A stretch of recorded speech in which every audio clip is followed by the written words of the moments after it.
श्री गोपाल भट्ट गोस्वामी अपने ठाकुर शालिग्राम जी को झूला उत्सव कर रहे थे, झूला झूल रहे थे ठाकुर जी। सब बड़े बड़े रसिक जन आए, आकर के वहां पर सुंदर सुंदर भाव सुना रहे थे। इतने में ही श्री हरिराम व्यास जी आए, उनसे निवेदन किया कि आप भी कुछ सुनाओ। तो हरिराम व्यास जी गा रहे हैं, मानो भट्टा कढ़ी में बोरे, अंग लगायो चंदन, झूले रे झूले मेरे गंड की नंदन। एक प्रकार से महाराज जी व्यंगात्मक रूप में पद गाया हरिराम व्यास जी ने। बोले कैसे लग रहे हैं? बोले ऐसे लग रहे हैं जैसे मानो बैगन को कढ़ी में बोर दिया हो।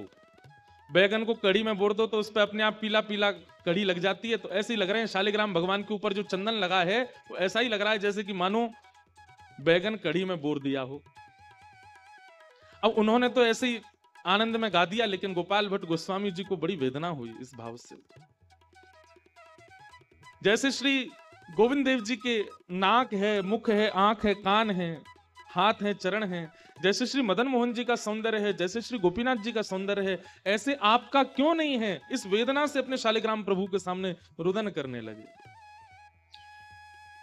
विरह तो बहुत दिन से व्याप्त था गोपाल भट्ट गोस्वामी जी के चित्त में, लेकिन नृसिंह चतुर्दशी जब आई, प्रहलाद की इच्छा पूरी करने के लिए, हिरण्यकश्यप का वध करने के लिए भगवान खंभ से प्रकट हो गए।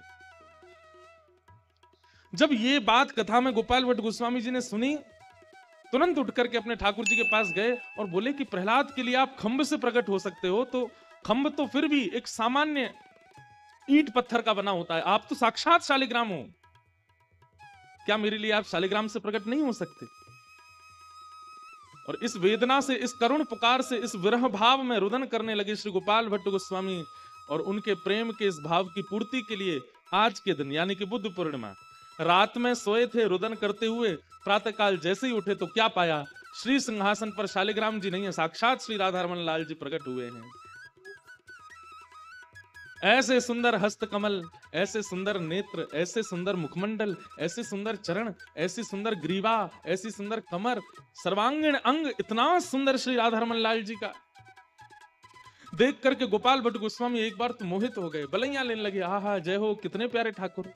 लेकिन एक बार को मन में आया कि कहीं ऐसा तो नहीं मेरे शालिग्राम कहां गए, ये कौन के ठाकुर हैं?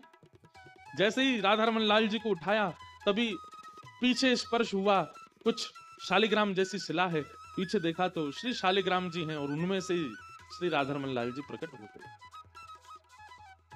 राधारमण लाल जी के स्वरूप की विशेषता यह है कि वृंदावन के प्रथम निधि गोविंद देव, गोपीनाथ और मदन मोहन, इन तीनों का मिलित स्वरूप है श्री राधा।